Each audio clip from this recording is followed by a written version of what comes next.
Colombia ha vivido décadas intensas, con luces y sombras. Desde 1948 hasta nuestros días, cada presidente ha dejado su huella.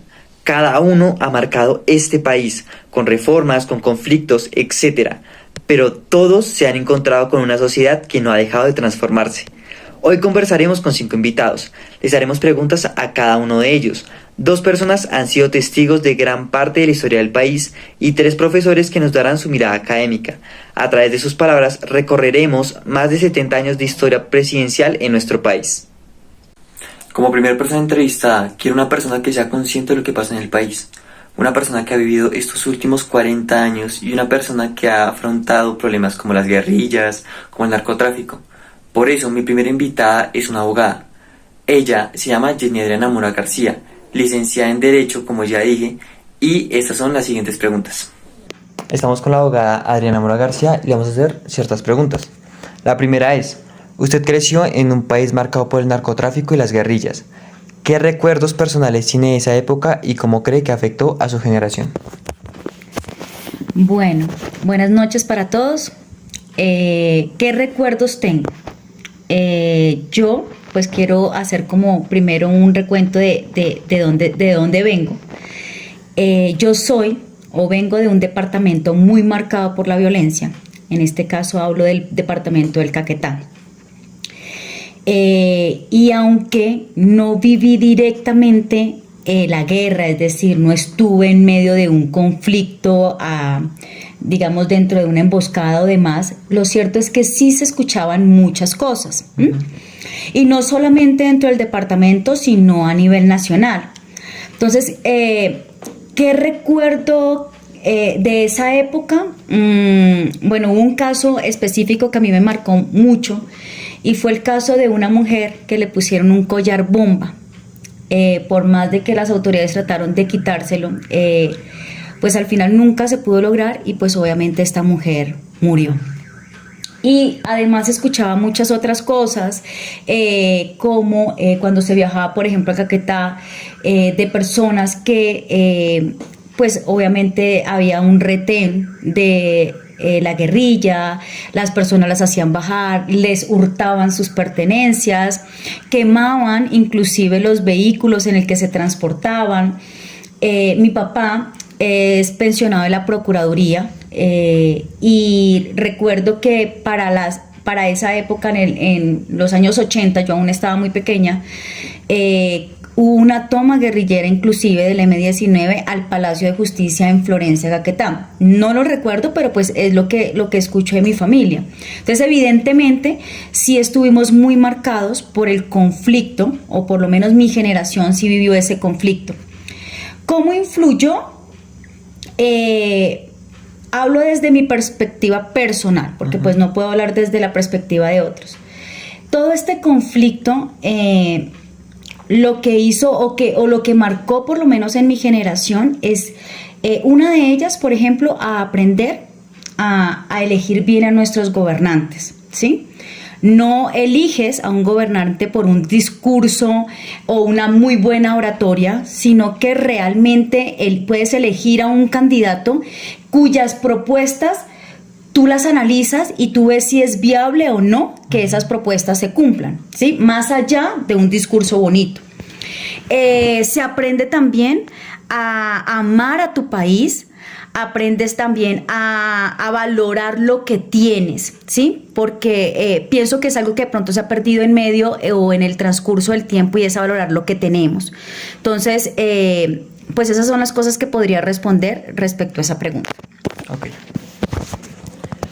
La siguiente pregunta es, en los años 2000, con la política de seguridad democrática de Álvaro Uribe, muchos colombianos sintieron más tranquilidad. ¿Cómo lo vivió usted y su familia? Ok. Volviendo a el departamento en el que yo nací, durante el gobierno de Andrés Pastrana, en el territorio del Caquetá, pues se dio la zona de despeje, ¿sí? Que pareció de pronto, o es lo que se puede después con el tiempo uno dar cuenta que fue más una burla al gobierno por parte de este grupo guerrillero, ¿sí? Con respecto a las políticas del expresidente Álvaro Uribe, creo que es notorio y es algo que uno no podría ocultar, que el cambio y la seguridad de los colombianos pues sí se vio claramente reflejada. Lo digo en cuanto a que inclusive la parte de los secuestros, porque en el Caquetá estaban esas zonas delimitadas donde habían secuestrados, ¿sí? Uh-huh. Y hablo de personal del ejército, de la policía, inclusive personal, personajes públicos también que estuvieron allí secuestrados, cuando en el periodo de Álvaro Uribe que sí se vio un cambio evidentemente, no hubo más secuestros, no hubo más atentados terroristas, pues no de la magnitud de la que hablo en la época anterior a su gobierno, ¿no? Porque pues digamos la violencia siempre ha existido y siempre va a existir. Lo que digo es que en cuanto al conflicto armado interno que vivió Colombia para esas épocas, evidentemente sí hubo un cese en ese tipo de hostilidades y por parte de estos grupos guerrilleros o grupos al margen de la ley. Los secuestros cesaron. Recuerdo que fue en el mandato de estos presidentes posteriores, inclusive de Álvaro Uribe, en donde se hizo un rescate a la entonces exprecandidata a la presidencia, que era Ingrid Betancourt, y todo este plan que se llevó a cabo para su rescate, pues habla de un progreso en cuanto a la seguridad nacional, ¿sí? Que sí estuvo marcada por la violencia para esa época, sobre todo por los carros bombas, secuestros, tomas guerrilleras que hubo, donde hubo genocidios, ¿sí? Donde podemos ver, digamos, la muerte y todo lo que ocurrió en Mapiripán y todo ese tipo de cosas, que realmente se habla de hechos atroces por parte de este grupo al margen de la ley, y que cuando Álvaro Uribe de manera democrática claramente asume el poder de nuestro país, pues evidentemente el cambio se dio, ¿sí? Vuelvo y reitero, no quiere decir que la violencia haya cesado completamente, porque violencia siempre vamos a tener, pero en cuanto a lo que se vivió para esa época, secuestros, carros bombas, pues como se venía ejecutando, personal civil que moría, niños que fueron llevados de manera cruel a ser parte de estos grupos guerrilleros, pues de una u otra forma sí hubo un cambio y una seguridad que fue notoria para todos los habitantes del territorio nacional. Tan así que pues luego posteriormente fue reelegido como presidente, precisamente por esa seguridad. Ya se podía transportar uno de departamento a departamento sin necesidad de estar con esa preocupación de que la guerrilla nuevamente hiciera esos retenes, hurtos, secuestros, violaciones que también se presentaban, los vehículos mismos los incendiaban. Entonces digamos que sí hubo una tranquilidad que fue notoria en el país a raíz de que esta persona tomara la presidencia de la nación. Ok. La tercera pregunta es: ahora, con los gobiernos más recientes, ¿cree que Colombia ha cambiado para bien o seguimos repitiendo los mismos problemas de antes? Bueno, voy a dar mi punto de vista, saliéndome un poco de la política, ¿sí? Porque es que aquí hemos tenido ese sinsabor de que hay temas que no se pueden tocar, y entre esos es política. Yo no voy a hablar o dar mi respuesta en relación a la política, sino a los últimos acontecimientos que hemos venido observando desde, en el último periodo de presidencia que tenemos.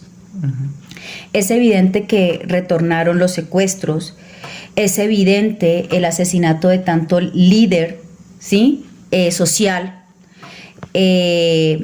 Es evidente que regresaron inclusive los secuestros, los atentados, los carros bombas, lo que ocurrió hace poco en el Valle del Cauca, ¿sí? Con este carro bomba que pues mató a tantas personas y que fue en plena vía pública, ¿sí? A una hora muy transitada por esos ciudadanos.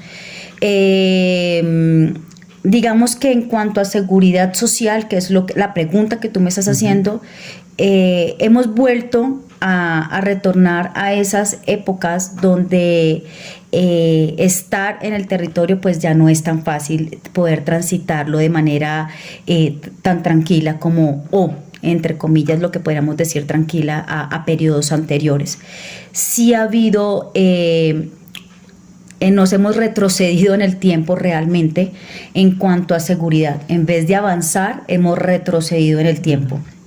Y es que es claro, ahí sí traigo a colación la frase esa frase del argot popular que dice: el que olvida su historia está condenada a repetirla. Y yo pienso que ha faltado elegir bien a nuestros gobernantes, y esa es la consecuencia que hoy en día tenemos hoy en nuestro país.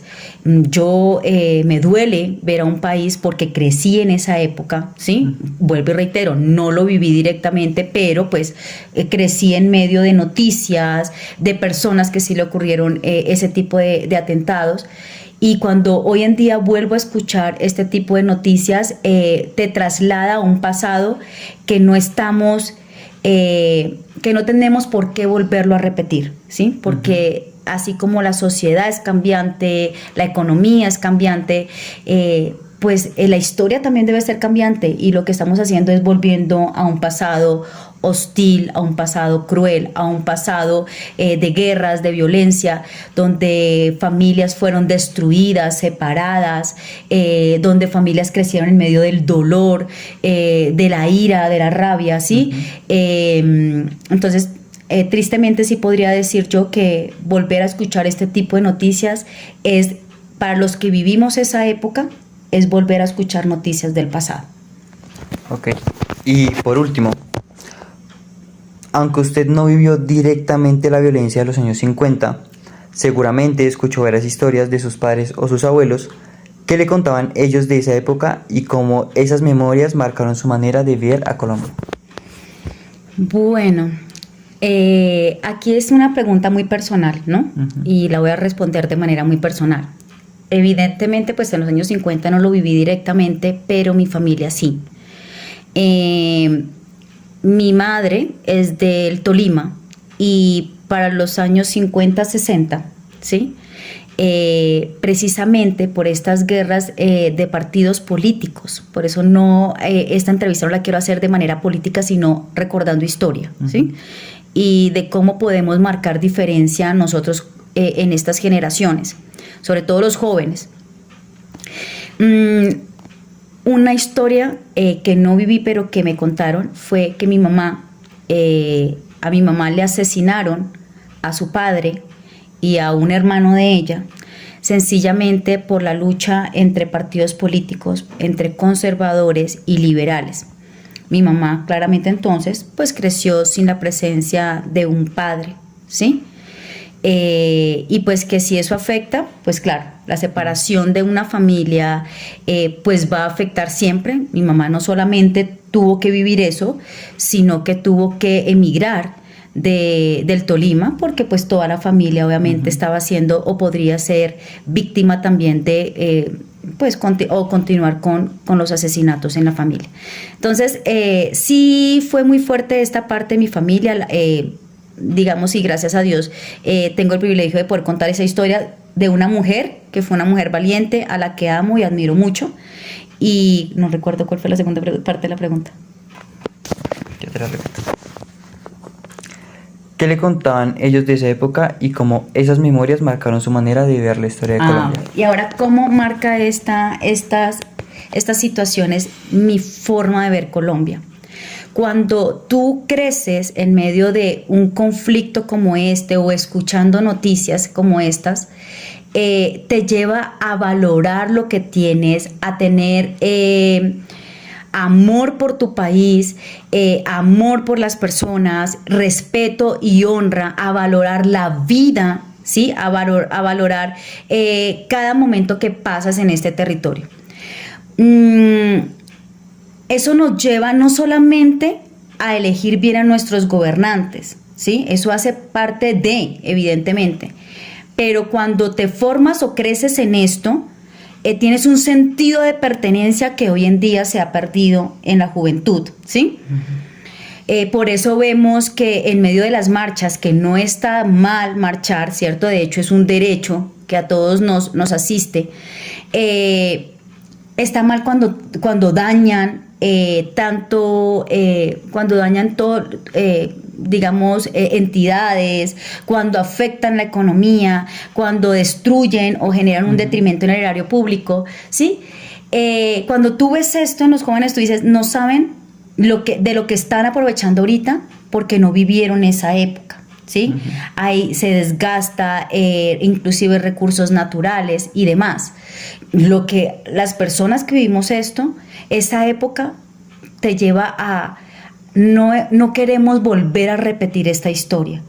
Y cuando no quieres volver a repetir esa historia, tomas las mejores decisiones, no solo a nivel político, sino a nivel de vida, porque se vuelve un estilo de vida marcar diferencia para no volver al pasado.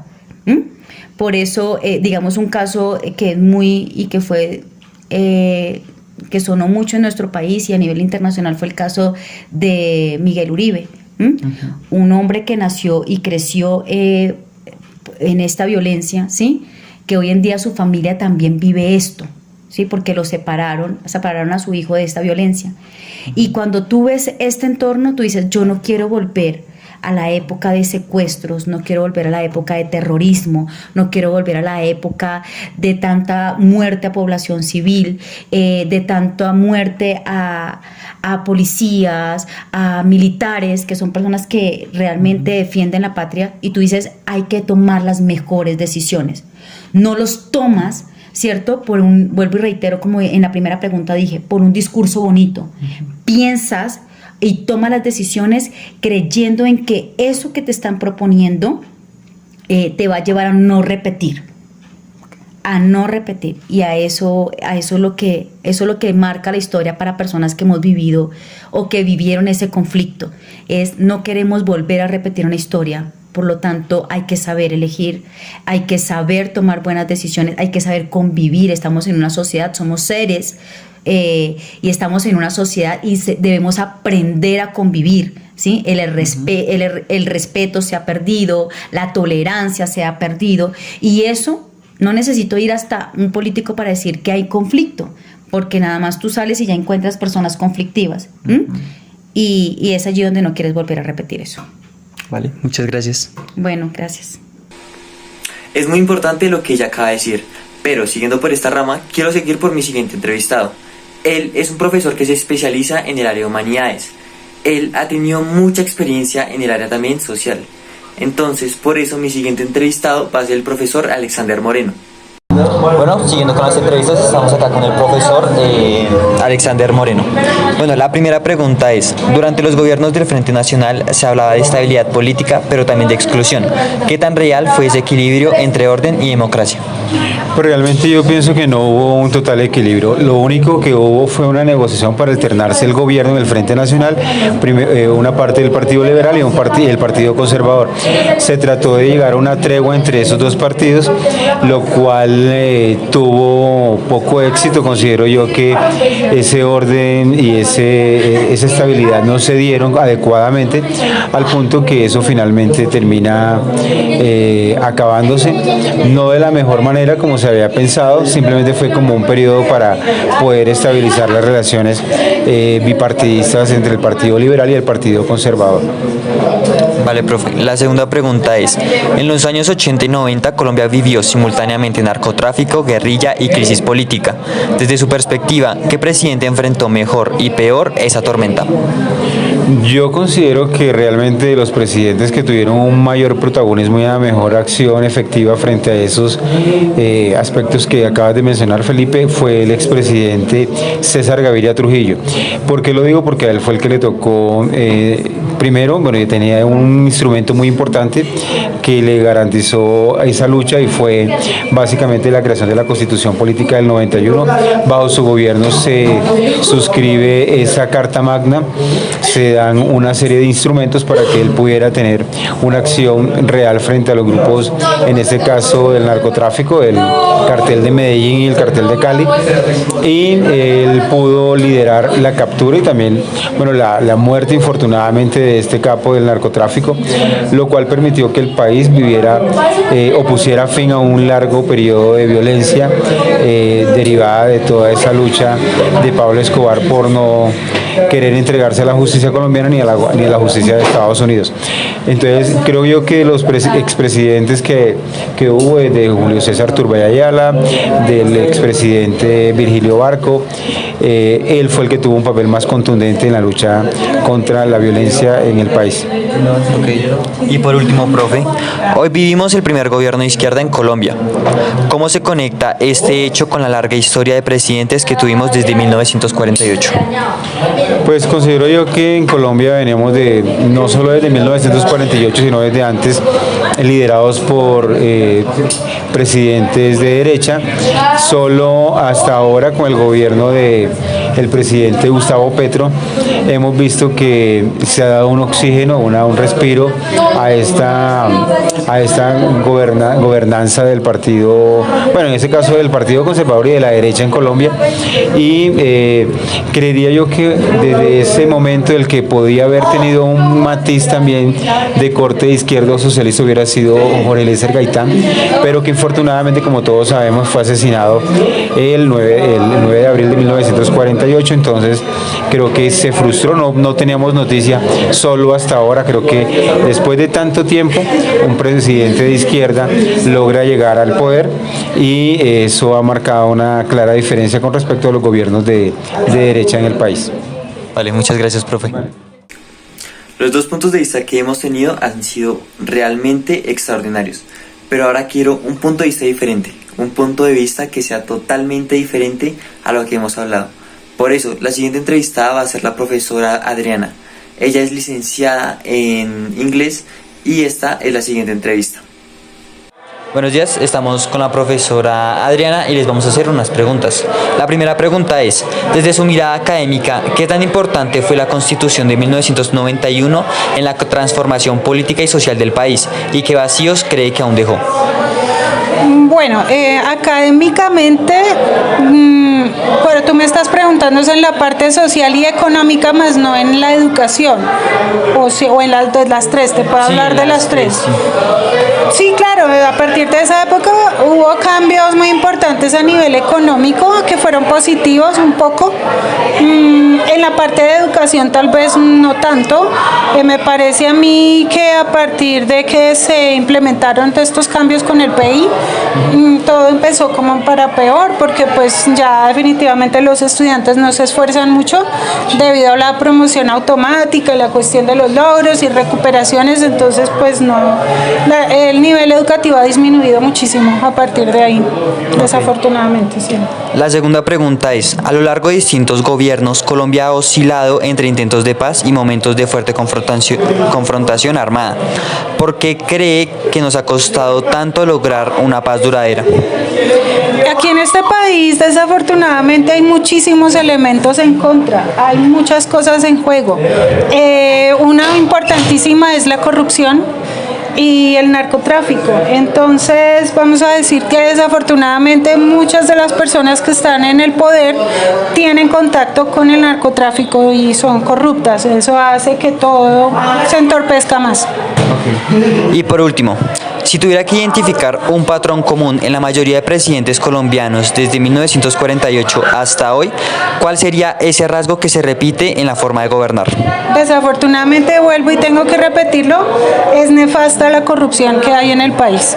En todos los países existe, pero a un nivel de un porcentaje menor. Acá en el país es un descaro total y pues tristemente eso es lo que ha hecho que yo sea una persona anarquista. Yo nunca he votado ni votaré en mi vida.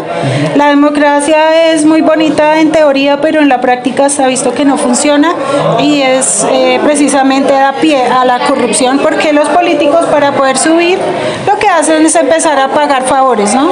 ¿Qué favores que les hicieron o hicieron durante campaña? Entonces, por esa razón, pues no estoy de acuerdo con ningún gobierno, básicamente, ni de este país ni de ninguno. Vale, muchas gracias, profe. Este sí es un punto de vista totalmente diferente al que este video nos tenía acostumbrados. Pero ahora quiero un poco de experiencia. Una persona que haya vivido todos estos eventos y que nos pueda contar un poco de su experiencia. En este momento voy a entrevistar a Isaac Mora. No se lo pierdan. Bueno, siguiendo con las entrevistas, vamos a preguntarle a un señor mayor cómo vivió toda esta época del bipartidismo, de las guerrillas y etcétera. La primera pregunta es, cuando llegaron los años 80 y 90 con el narcotráfico, las bombas y la inseguridad, ¿cómo cambió la forma en la que la gente vivía en sus barrios y ciudades? Bueno, pues yo me refiero solamente en la parte de Florencia, donde yo me levanté, siempre teníamos temor. Yo cambió porque decían que iban a entrar y que iban a hostigar, y a veces ponían bombas, había hostigamiento, balacera que decíamos nosotros, y a escondernos de Dios. Para los lados del sur, para Morelia y todo, una vez, para allá era el M-19 y para allá actuaban ellos y hostigaban a los soldados. Una vez hubo un hostigamiento y murieron varios soldados. Y en el ya para acá, para el Puerto Rico, ya era la FARC. Ellos ya salían a por lados de Puerto Rico. Y siempre había miedo, había temor, porque uno no sabía a qué hora llegaban, a cualquier hora del día, a cualquier hora de la noche. El M-19 entró a Florencia me recuerdo, en un mes de marzo, en el mes de marzo como del 80, sí, entraban a Florencia. Entró a Florencia el M-19 y hubo varios muertos como guerrilleros, como gente que nada tenía que ver y cayeron ahí. Eso fue el M-19. Ya después del M-19 salió para acá, entonces ya llegó los paramilitares. Y también había mucho temor, porque desapareció mucha gente y por eso ya la ciudad vivía ya los pueblos del Caquetá ya vivían con temor y todo. Mucho miedo de salir, como en Florencia, Doncello, Pauguí, Montañita, Puerto Rico, San Vicente, que fue una parte muy dura que tuvo lo que fue la FARC. Ya para el lado del sur estuvo el M-19, después se fue y llegaron los paras. Y entonces ahí hubo temor, mucho temor en el Caquetá en eso. Ok. Y la siguiente pregunta es, de todos los presidentes que han visto pasar, ¿cuál recuerda con más esperanza y cuál con más desilusión y por qué? Bueno, pues así es mejor, pues no digamos el mejor pero siempre Belisario Betancur. Tuvimos hubo más progreso, y dieron casas sin cote inicial y toda esa vaina, entonces sí hubo no tanto progreso, pero sí benefició a mucha gente con las casas. El más malito es el de actual. El más malo es el actual. No tiene unas directrices que diga va para allá, ¿no? No es una persona apta para gobernar. Vale, muchas gracias. Fue realmente importante tener este toque de experiencia, entender cómo las personas vivieron todo lo que es el bipartidismo, el Frente Nacional, narcotráfico, guerrillas. Es muy importante para entender cómo fue el pasado del país y hacia dónde vamos. Y por eso quiero una persona que esté completamente informada de lo que pasó, una persona que sepa mucho del tema. Y por eso quiero que la última persona que entreviste sea la profesora Estefanía Vera. Ella es licenciada en sociales y por eso creo que es la persona más indicada para ayudarme a concluir este video. Bueno, estamos con nuestra última entrevista y le vamos a hacer unas preguntas. La primera es, si tuviera que dividir la historia presidencial de Colombia desde 1948 hasta hoy en grandes etapas, ¿cómo la organizaría y por qué? Bueno, la primera sería violencia, que fue desde el asesinato de Gaitán hasta la creación del Frente Nacional. Luego empezaría con guerrillas, porque fue el nacimiento de las guerrillas en el 60 al 70. Luego los narcos en el 80, paramilitarismo y narcos en el 90 y en el 2000 para política.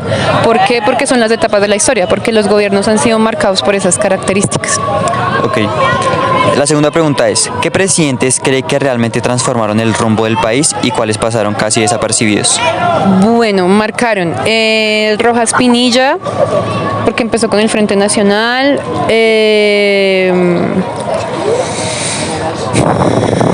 Belisario Betancur, porque pasó lo del Palacio de Justicia, César Gaviria por la Constitución, Uribe por los falsos positivos, Juan Manuel Santos por el acuerdo de paz y Petro por ser el primero de izquierda. Okay. En su opinión, ¿los conflictos armados y sociales de Colombia fueron consecuencia de malos gobiernos o de problemas más profundos que venían desde antes? No, fue por temas profundos. Que hubo un tema con los malos gobiernos, sí, pero cuando tú creas un bipartidismo en un estado que todavía no está completamente formado, eso ya genera un distanciamiento y una polarización. Entonces no es culpa solo de los gobiernos. Los gobiernos ayudaron a fomentar eso, pero no es culpa de ellos solamente. Como mencionaste anteriormente, hoy en día tenemos nuestro primer gobierno de izquierda. La pregunta es, ¿qué conexiones se encuentra entre este hecho y las luchas políticas que se dieron a mediados del siglo XX? Bueno, lo primero es que obviamente lo que sucedió en el siglo XX fue el partidismo de un partido que era de izquierda y otro que era de derecha. Pero realmente la izquierda nunca fueron los liberales, simplemente era un pensamiento político. Considero que lo que pasa ahí es como el surgimiento de nuevos movimientos políticos, que fue lo que pasó. Petro es de izquierda, pero digamos él no subió como con un partido de izquierda, sino con algo completamente diferente, que es el pacto histórico, que es como de restauración de víctimas y todo el tema. Conexión que hay, obviamente que la ideología política aquí sigue siendo polarizada. Eso es lo que pienso yo. Vale, muchas gracias, profe. Bueno, ya hemos terminado las entrevistas y realmente fue algo muy interesante escuchar la perspectiva, las visiones, lo que pasó, lo que vivieron las personas. Y también quiero hablar un poco de mi experiencia, que también creo que es importante, porque tuvimos personas muy mayores, personas de mediana edad, personas jóvenes. Ahora quiero mi perspectiva, quiero darles como mi punto de vista, ya que he vivido muy pocos gobiernos realmente. He vivido el de Juan Manuel Santos, he vivido el de Iván Duque y el de Petro. Realmente el de Petro no ha sido como el gobierno que más apoye, por muchos temas. Realmente siento que no le ha ido muy bien en su gobierno o que no ha hecho las cosas que realmente necesita el país. En el tema Iván Duque, aunque no fue el mejor presidente, también tuvo algo que se le dificultó muchísimo, que fue el COVID-19. Eso más o menos lo agarró en su mitad de gobierno y pues obviamente eso dificultó muchísimo las cosas. También, bueno, Juan Manuel Santos, que ya sabemos, el proceso de paz, etc. Y realmente nadie ha cumplido como las expectativas de lo que se requiere un país en Colombia debido a la biodiversidad del país.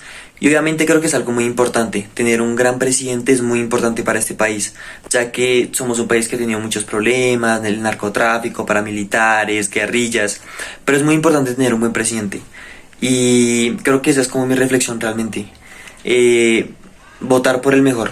Sé que va a haber presidentes que cometan errores, muchos cometen errores realmente, pero creo que es muy importante elegir el mejor.